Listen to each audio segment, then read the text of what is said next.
Olá, para quem não me conhece, eu sou a Lia, eu trabalho com escrita abstrata e poesia. E hoje eu queria falar sobre o tempo da escrita. O foco principal da minha pesquisa artística é a escrita cênica. O YouTube estava um pouco parado e hoje, especialmente, é Dia Internacional da Escrita à Mão. Então eu resolvi reativar esse canal tomando isso como premissa. Explicando rapidinho, para ninguém ficar perdido, a escrita cênica é um tipo de escrita abstrata que não trabalha com palavras. Ela procura a menor unidade de significado. É uma escrita não semântica, é a escrita pelo ato de escrever.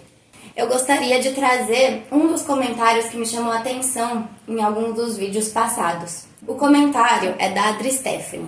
Eu tenho quase certeza que é uma mulher, então eu vou ficar me referindo a essa pessoa como ela.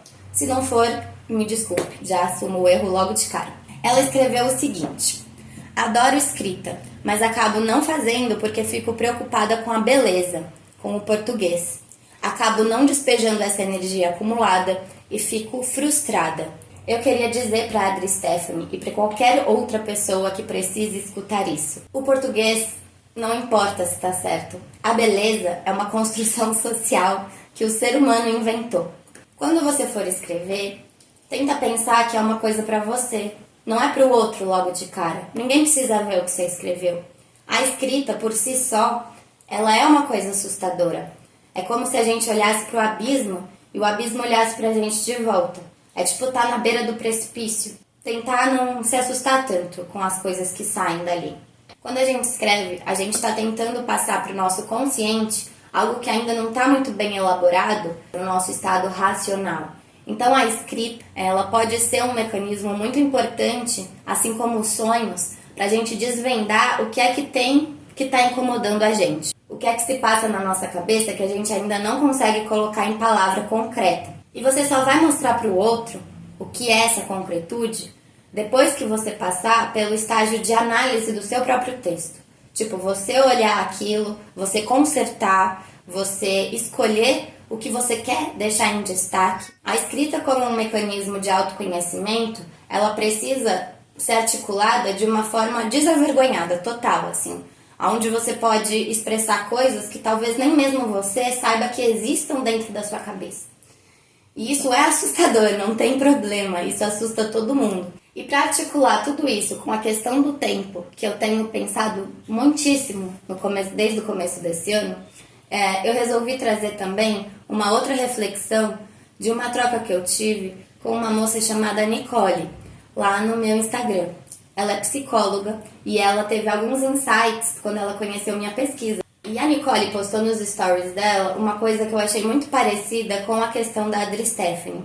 Ela disse que ela utiliza muito a escrita à mão, mas que ela se sente às vezes envergonhada de compartilhar. Porque ela não tem uma caligrafia bonita, porque não é esteticamente belo, enfim, porque tantas coisas, né? Mas que ela prefere trazer a escrita à mão dela para os conteúdos que ela cria, que ela coloca no mundo, porque ela sente que ela está colocando um pedaço a mais do que ela é. Aí eu comecei a conversar com ela, porque eu fiquei muito, muito feliz com essa reflexão que ela trouxe, que ela tenha pensado nisso a partir da escrita cênica, que é justamente isso, né? A mais pura expressão colocada para fora, para ver se a gente consegue, de alguma maneira, deixar a nossa marca no mundo, né? Uma outra reflexão que ela teve e ela levou para os pacientes dela, que é a questão da gente planejar o discurso antes de chegar na análise. A gente tem medo, né, de falar coisas sem sentido, trazer algo que ainda não tem um formato definido dentro do nosso discurso. Só que isso atrapalha muitíssimo o processo da terapia, porque na verdade a terapia ela precisa vir de algum lugar que você ainda realmente não conhece dentro de você. Isso para mim tem uma relação extremamente direta com a escrita, principalmente a escrita acênica, que não pretende comunicar nada. Ela parte do princípio de que a nossa emoção e as nossas sensações precisam ser articuladas primeiro, mesmo que seja de uma forma muito feia, que a gente não vai gostar de olhar na primeira vez. Normalmente as pessoas que fazem laboratório comigo de escrita cênica, elas têm muito essa sensação no primeiro exercício. Elas falam, eu não quero olhar isso. Saiu de mim? Eu que fiz esse rabisco feio? Sim, Porque todas as emoções, antes delas serem bem organizadas e terem algum tipo de equilíbrio dentro da nossa vida, elas saem de uma forma um pouco torta.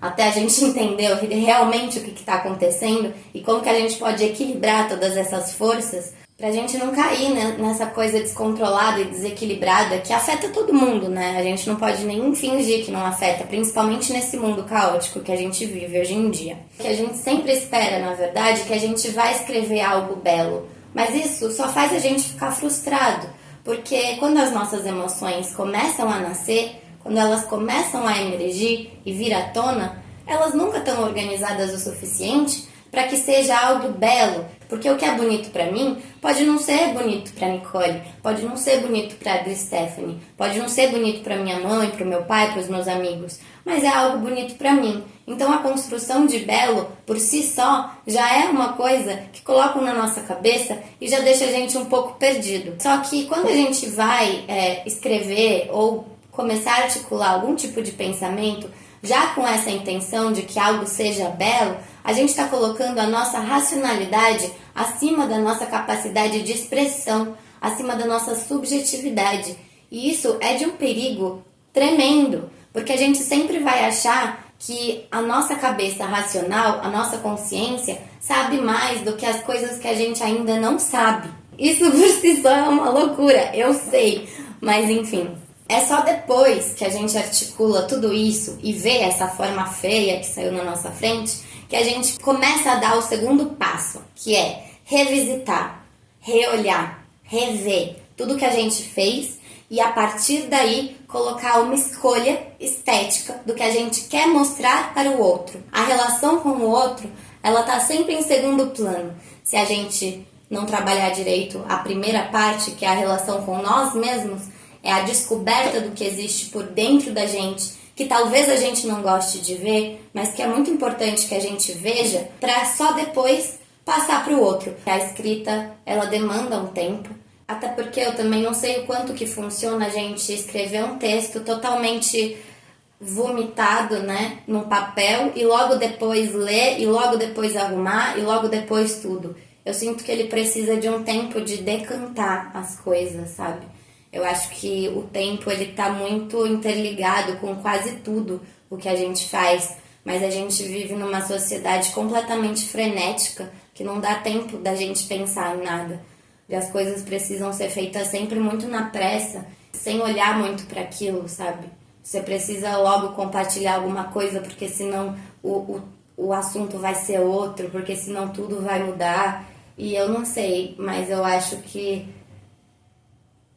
é uma constante da gente viver entre esse tempo e entre o tempo da criação, sabe? Que não é só o tempo da criação artística, não é só o tempo da criação textual, eu acho que também é o tempo da criação de nós mesmos, de como a gente consegue se colocar de uma forma mais clara no mundo, sem precisar ficar desesperado, sabe? Na verdade, desesperado tanto no sentido frenético, quanto ficar esperando as coisas, sabe? Como a gente pode desesperar tudo. Para fechar esse vídeo, eu queria trazer uma reflexão que tá no capítulo de Equassemias, nesse livro aqui, que é o que eu estou traduzindo no momento. É o capítulo 3, chamado Traces. Esse é o livro que eu uso para compartilhar alguns dos conhecimentos em escrita sêmica. É o primeiro livro acadêmico sobre a linguagem. Eu estou traduzindo ele já vai fazer uns 3 anos. E agora eu estou nessa fase da equassemia. E aí eu comecei a ver o tempo da escrita das pedras, o tempo da escrita do chão, da terra. E eu queria trazer para vocês uma reflexão do Foucault, dentro desse capítulo mesmo, onde ele está falando, né, desse tempo da escrita da natureza, desse tempo da escrita natural. E aí, mais ou menos, o que ele diz é que a escrita localiza sua essência nos ritmos e nas relações gestuais de marcar o mundo. E aí o autor, que é o Peter, ele faz um parênteses falando que o significado das palavras é subtraído para que possamos compreender melhor outro tipo de significado, o da escrita em si, para além de qualquer conteúdo particular que seja transmitido. Aquele que escreve sempre quer transmitir alguma coisa, E é exatamente isso que impulsiona o escritor a escrever. Então eu desejo um bom dia da escrita à mão para vocês, que vocês possam pegar um caderninho e rabiscar qualquer coisa, principalmente se faz muito tempo que você não faz isso, e que isso possa ser uma boa ferramenta para você aprender um pouco mais sobre quem é você. Te convido para me acompanhar nas outras redes, onde tem muito mais conteúdo. Eu pretendo reativar esse canal com um pouco mais de frequência agora que eu tenho tudo um pouco mais organizado na minha mente. E é isso. Espero que vocês tenham uma boa semana e até mais.